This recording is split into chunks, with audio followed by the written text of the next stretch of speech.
modelo ISLM surgiu na década de 40 como sintetização do pensamento neoclássico e keynesiano.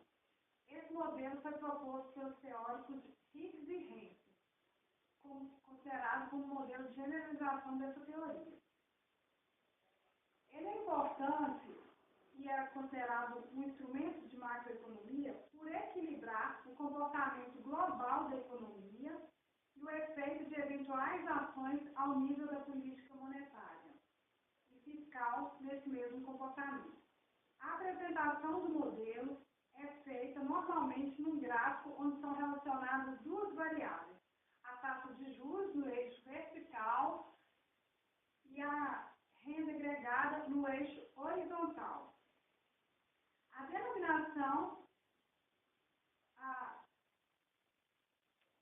o ponto de equilíbrio do modelo ISLM é o ponto de interseção entre a curva IS e LM.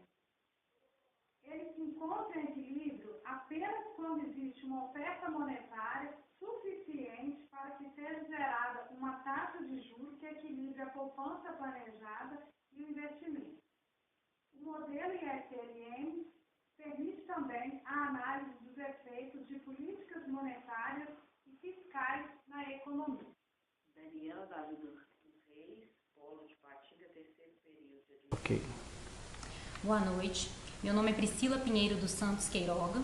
Eu sou estudante da Universidade Federal de Ouro Preto e esse vídeo tem o intuito de fazer um trabalho desenvolvido pela disciplina de macroeconomia do professor Wilson José. É um trabalho em grupo e nós vamos apresentar o modelo ISLM. Eu vou tentar apresentar nos slides que vai ser melhor para o nosso entendimento, ok? Fazem parte do nosso grupo Alice dos Santos, Daniela David Reis, Fabiana Nascimento Chagas. Eu vou apresentar para vocês o lado IS do modelo. IS é uma sigla inglesa, Investment Saving, que quer dizer investimento em poupança. Nessa primeira fórmula, aqui é a fórmula da demanda agregada, nós temos Y como sendo a demanda planejada, e temos C, que é igual ao consumo, I, que é igual ao investimento, e G, que são os gastos do governo. Ao desdobrarmos essa equação matemática, teremos S igual a I, ou seja, investimento é igual a poupança. As fórmulas já nos mostram que há um equilíbrio entre investimento e poupança.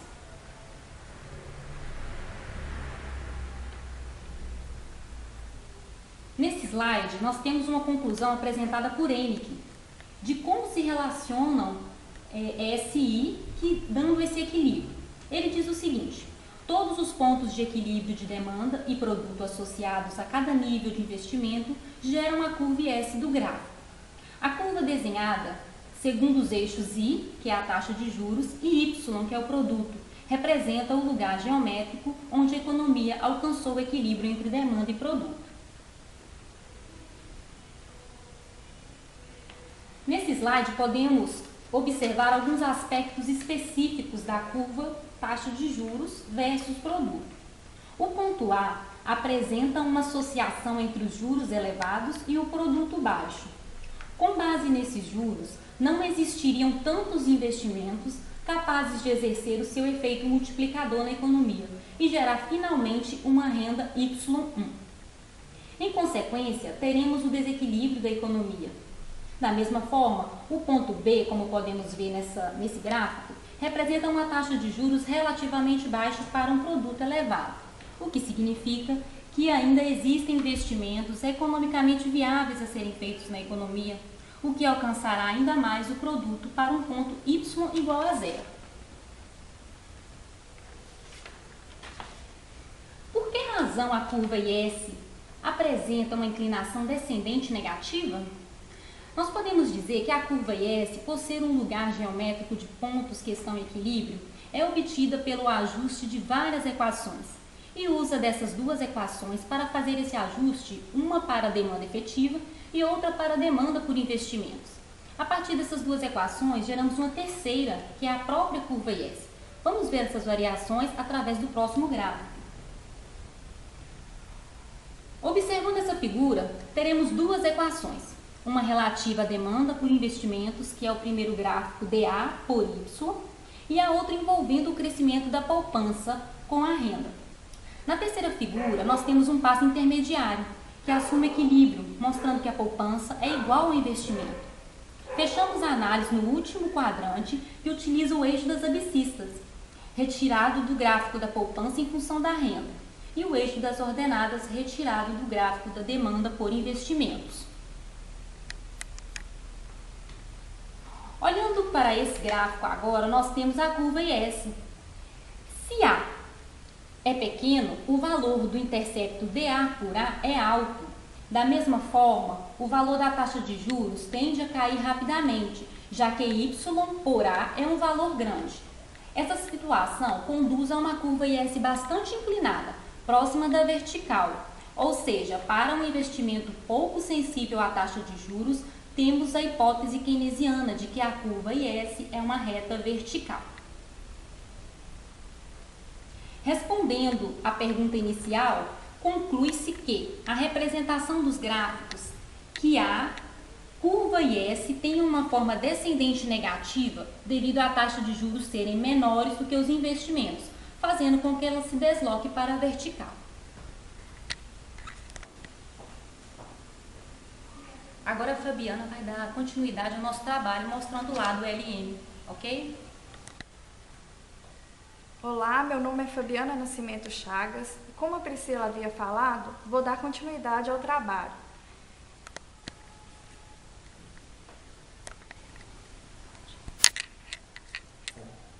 O conjunto de pares de taxas de juros e níveis de equilíbrio da renda é conhecido como curva LM.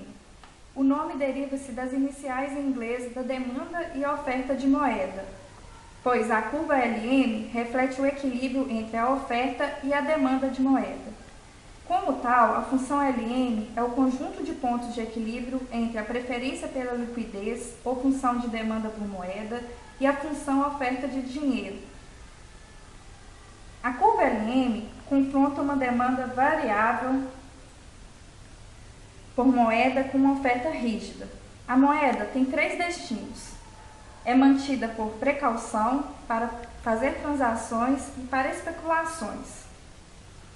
Keynes postulou a teoria da preferência pela liquidez ao afirmar que, a princípio, os sujeitos preferem ficar com o dinheiro em mãos, devendo ter atrativos suficientemente fortes para congelar seus recursos em aplicações não monetárias. Este atrativo é determinado pelos juros recebidos nas aplicações financeiras, que fazem com que, eventualmente, os atores econômicos se sacrifiquem e se permitam transacionar, precaver ou especular com quantidades menores de recursos. A curva LM se dá através das relações entre variáveis que representam a localização geográfica de pontos, na qual temos o equilíbrio da quantidade de moeda para transação e a especulação para cada valor de Y. Nesta, a quantidade de moeda liberada pelas autoridades econômicas será constante. Com isso, o valor de M será sempre o mesmo. Nessa figura 24, o primeiro quadrante da figura é a representação da teoria quantitativa da moeda, que informa quanto de moeda real, ajustada pelo nível geral de preços, é necessário para fazer as transações na economia de acordo com os diferentes valores de produto real Y, ajustado também pelo nível geral de preços. O segundo quadrante indica que, para um dado M, o M é a quantidade real de moeda disponibilizada pelo Banco Central, a proporção destinada à transação e à especulação. Para cada M, o todo deve ser dividido entre as duas partes necessariamente. Assim, ou a moeda disponibilizada para o público está envolvida em transações comerciais, ou está reservada para especulação. Já o gráfico do terceiro quadrante pode ser chamado de gráfico intuitivo. Este relaciona a taxa de juros com a quantidade de moeda que as pessoas deixam de lado para especular no mercado. No quarto quadrante, representa a curva LM. Este busca os pontos de equilíbrio em relação a y, conforme demonstrado.